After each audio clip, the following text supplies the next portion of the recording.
Ah, retro games, the adventures from the past that fill the hearts of veteran gamers like myself with nostalgia. The games that today's younger generations load up on emulators for the first time, experiencing an age before they even existed. But let's put the magic of these timeless classics behind us for a second, and remember the rage-inducing moments. The moments that made you slam your controllers on the ground in fury, bite your cords in anger, and blast curse words at your TV that you should have been too young to know. We all remember how unfair Mataro could be, how ridiculously daunting it is to get through Battletoads, how deadly the most basic enemies in Contra could be. But today, we're going to narrow the madness down to specific enemies apart from bosses. The regular, everyday enemies that make you look ahead in despair and say, "Oh no." Welcome to my top 10 most annoying video game enemies.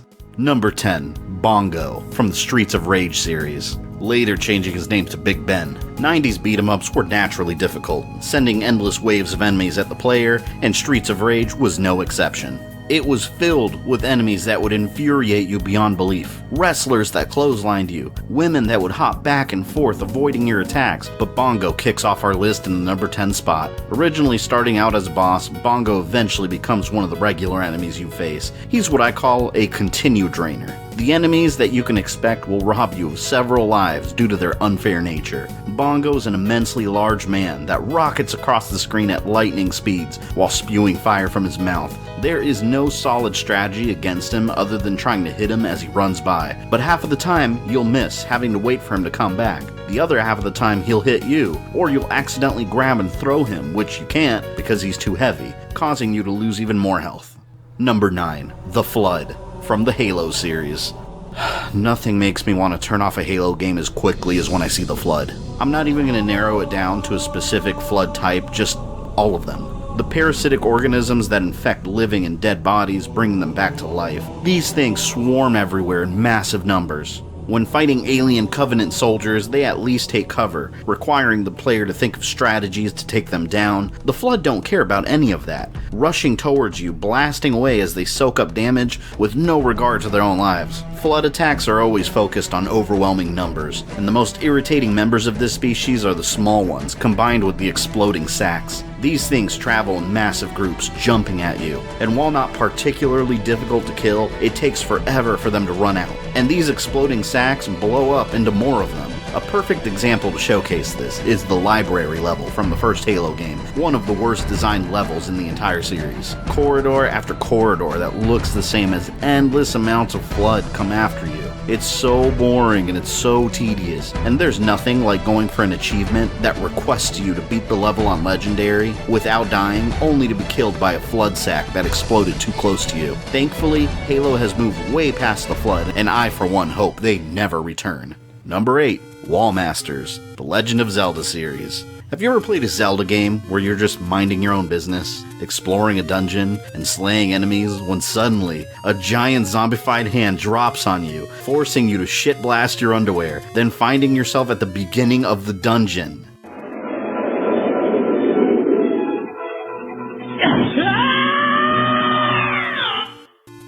Welcome to the terror of the WALLMASTERS, one of the most loathed monsters in the Zelda series. WALLMASTERS are not difficult enemies to kill, not very dangerous at all, but although they aren't very deadly, they're masters of inconvenience. It doesn't matter how deep you are in the labyrinth that some dungeons are, if a WALLMASTER grabs you, back to the beginning you go, starting right back from square one. In early games, they come out of walls and follow you slowly. In later games, you only know they're coming by hearing an ominous sound of howling wind getting louder and a shadow growing larger over you.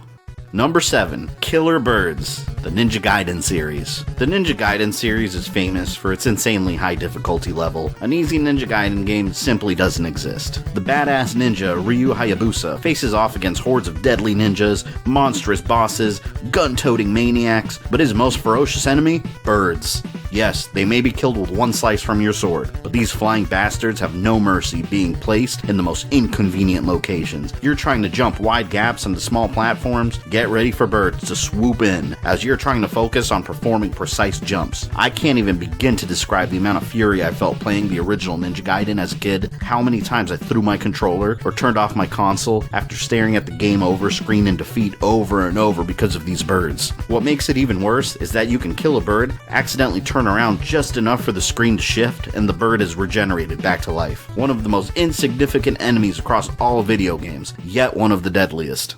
Number 6. Hunters from the Resident Evil series. What happens when you cross human and reptilian DNA with a side of T-virus? These monstrosities. You might think to yourself, why are these on the list? It only takes 2 close-range shotgun blasts to kill them in most cases. But let me paint you a scenario. You've been playing for a couple of hours now, and it's been a while since you've saved. But you're full of health, you're full of first aid sprays, and you're full of ammo. You've got nothing to worry about. You've gotten cocky, and you've decided to save the game later, passing by a typewriter and deciding not to save. Then a hunter appears.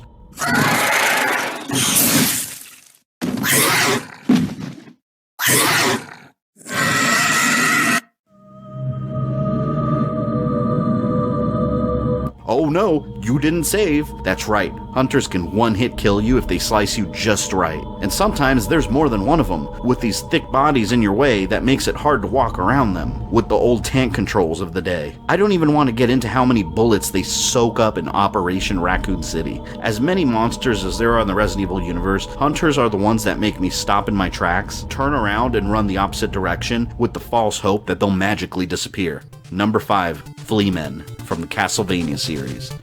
So now we're heading into the top 5, the most obnoxious enemies of all time. You had to know Castlevania was gonna end up on this list. The flea men are exactly what they sound like. Little men that bounce around like fleas. And that's all they do. There's literally nothing more to them. A warrior from the world of Castlevania with an enchanted whip can take on the worst creatures that the night has to offer, but when these flea men gather in numbers and start hopping around, forget about getting past the stage with full health, as they hop around non-stop, driving you into madness. One of these assholes even sneaks into a boss fight, but the absolute worst offending flea men are the ones from Haunted Castle, where they attack you with endless numbers and your body is too thick to properly avoid their attacks.